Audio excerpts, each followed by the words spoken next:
Section-built receivers are automatically activated to warn of the impending hazard.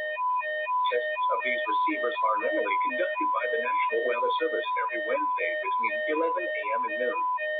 When there is a threat of or existing severe weather in the area, the test will be postponed until the following day. This ends the test of the National Weather Service weather radio warning alarm.